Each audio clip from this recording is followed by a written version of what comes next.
What is up, ladies and gentlemen? This is Zeltexs. I'm coming at you with a video of how to become a pro. Well, really, it's just some of my tips or some things that I feel like could help you guys become a better player at Overwatch.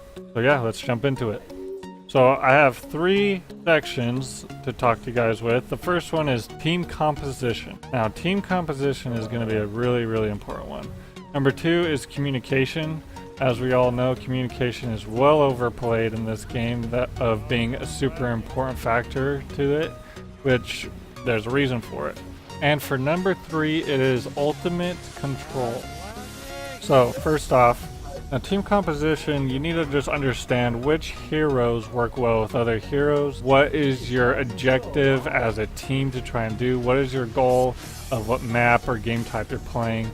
All depend on what team you should be playing, what team composition you should be running. There's a lot of them out there. Multiple heroes can be used for the same role, but sometimes there's just one hero that works a lot better than any of the other ones. The biggest thing with team composition is just knowing what your teammates are running. So basically try and build your team around what you guys are communicating about, what you guys want to do at the very first or throughout the game, what you want to try and combo with. So try to talk to your team and figure out heroes to pick that will work well with each other. On my Instagram, I am starting a series where I have team composition tips, what this team composition works well for. So if you guys want to get more in depth with that, I would go ahead and check out my Instagram where I'll be posting those. So number 2 is communication. Now, communication is definitely one of the biggest things that everyone talks about, because everyone complains that my team's not talking, they're not calling out things, and communication is super big, a big key in this game to whether or not if you're going to win or lose, or how well your team is going to do together.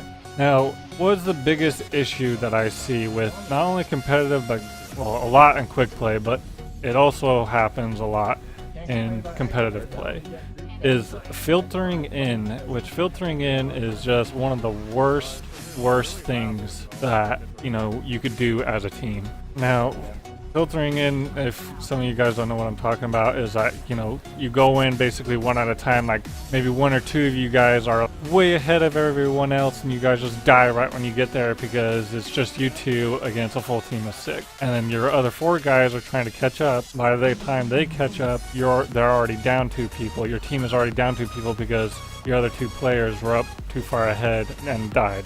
Now, the other big thing that I have written down with filtering, you don't want your team to be filtering in, but you want to try and force the other team to have to filter in. Or if they're smart, what they would do is stay back and wait for their teammates to spawn and come back in as 6. That alone, having their team wait, helps you win, because this game is based off of time. Every objective, every point, you have a time limit to do whatever the objective is of that map. So in my opinion, getting a full team wipe, it can be good under circumstances, but in most cases, in my opinion, getting an entire team wipe off of like a single ult isn't really that great, because now once they all spawn, they're all just going to come in as a group. The best thing in my opinion is if you get a really good ultimate in my opinion, and it is anywhere from 2 to 4 players, is like a super good ultimate. If you kill 4 people right off the bat, the best thing to do is chase down the other 2, but basically you don't want to kill them right after you killed the other 4. You want to try and hold off for a little bit so that the other 4 people in their team spawns and starts running towards the point, and then you guys kill the other 2 and they're in spawn while the other 4 are running up, and you just barely cause their team to filter in, which helps you guys tremendously because they're going to be outnumbered. Get it through your head that if you're filtering in, you're playing this game really wrong and you're gonna lose. Okay, second thing is callouts. Callouts is super important. You want to be telling your teammate where heroes are coming from, who is where is what. Basically, like if there's a trap or something, or where turrets are is a big one. Where a turret is, where if they're having a Bastion on the opposite team, where Bastion is. you know, if a tracer gets behind your team, call it out, tell them that, hey, we have a tracer behind us, because then, you know, you can maybe have 1 or 2 people turn around, not to necessarily chase after her because you don't want to be splitting up, but to turn around so that if she tries to come in and pick off your healer, you guys will be ready to back up your healer and protect them. So I kind of already talked about, but telling what your team where traps are and where turrets are is super important. Not only the enemies' turrets or traps, but your own. Like if you have a Junkrat on your team, whenever I play Reaper, I always ask the Junkrat, hey, where did you set down your trap? Because if you have a Junkrat trying to combo his trap with his mine, is super good. It'll kill most 200 health heroes. But let's say a tank gets trapped in his trap and he blows up his mine, that's going to do a good chunk of damage, but it's not going to kill him. And so I always want to know where the trap is, so that I, as Reaper, can jump down, look at the trap, see who's trapped in it, and if it's a tank, I'll be able to pick him off the rest of the way. And then as far as turrets go, you know, with Torb or, what is her name? Anyway, Torb or the support hero, I can't remember her name right now, where their turrets are, because their turrets can really section off an area that you might not need to pay as much attention to.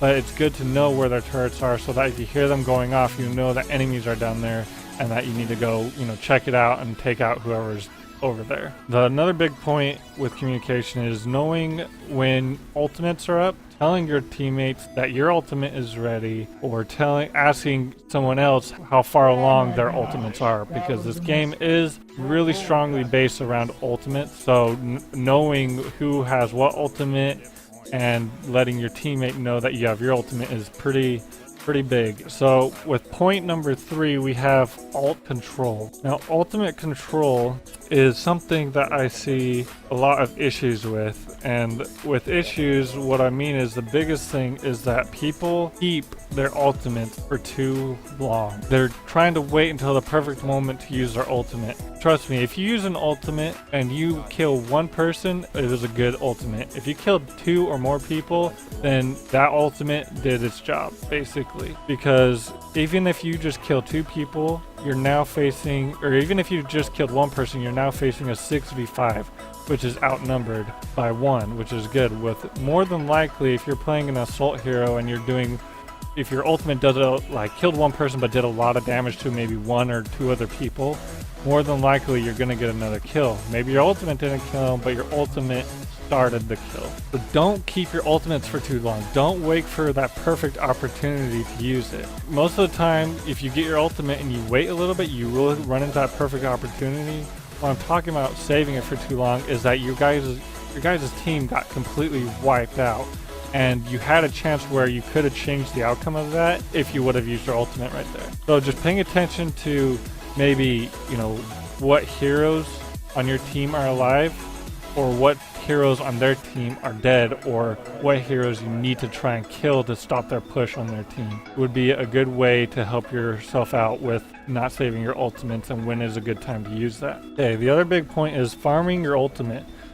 When you're sitting kind of further back waiting for the enemy team to come up because you're waiting for them to maybe get to the choke point or something, you want to try and get yourself in a position that you could be spamming, you know, shots into their team to help build up your ultimate. It's called farming your ultimate, which you're not really trying to kill anyone, you're not really trying to push in, you're just trying to do a little bit of damage to try and help build up your ultimate. So you want to try and farm your ultimate as much as you can when you have the opportunities to, because then once their team pushes in and actually push in, you will have your ultimate ready to blow them up and push them back into their spawn, basically. Now, ult timing is another big one, is that you want to try and pay attention to who on your team is alive, who on their team is alive, and the position of your team and their team. I know it's a lot to take in to try and just be like, this is how you do it, but you know, it's not, I'm not saying that this is how you have to use your ultimate. It's just good tips to try and pay attention to so that you can get successful ultimates out. Ultimate countering is pretty big. Most of the time, ultimate countering comes along with your supports. Supports will use their ultimates to counter other ultimates, but it could come with assassin heroes with their ultimates as well. Because, you know, let's say a soldier 76 pops his ultimate and you know that he's about to come around the corner and start blasting into you guys. Maybe if you are up above them, you could jump down as Reaper and use your ultimate to kill him really fast so he doesn't start doing a lot of damage to your team.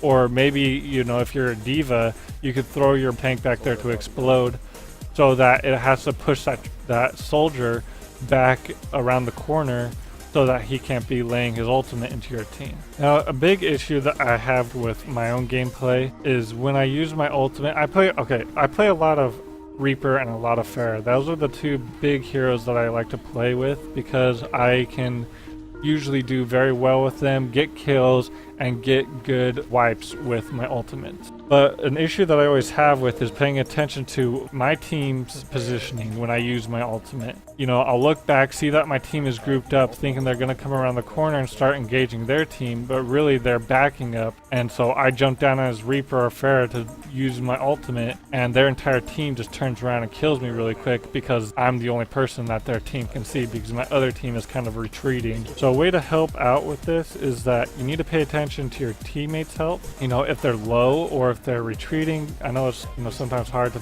know what your team is doing, but try and pay attention to that. And then also paying attention to your enemy's health, because if you have an entire team that are at full health and you're gonna jump in, you don't want to be doing that unless you know you're going to get at least 1 or 2 pickoffs. But really it's a dangerous move because you don't want to be putting yourself out in danger to die, because the worst thing you can do is die in this game. Dying your ultimate is pretty bad as well because you just wasted your ultimate and you're also dead. Pay attention to teammates' health, pay attention to enemies' health, and pay attention to your team's position and their, you know, your enemy's team's position when you're ready to use your ultimate. Communicate with your team. Tell them, hey, I'm in a good position to use my ult. If they, you know, if you have a Zarya on your team, tell Zarya if she has her ult, hey, I want to combo with your ult. Try and get at least a couple people trapped in there. I'm gonna jump down with my ult and blow them up. So those are my tips. Basically, we're gonna recap. Just tip number 1: team composition. Know what your team is trying to build. Know what they're trying to push for as far as trying to get to the objective and take over whatever objective is on the map you're playing. Communication. Please just talk to your team. Use your microphone. If you don't have a mic, go get a little piece of crap microphone at Walmart. I mean, at least it's something. And tip number 3 is ultimate control. Pay attention to your health, your teammates' health, your team's positioning, the enemy team's positioning, and the enemy team's health when you're trying to use your ultimate. Communicate with your team when you're going to use your ultimate. Big key here, in my opinion, is to not filter in. Please pay attention and don't filter in, because that is the worst thing you can do. Alright guys, I hope this helps you out a lot, and if you guys practice these tips, I'm sure you will become better players and you'll be on the road to becoming a pro. We'll see you around next time.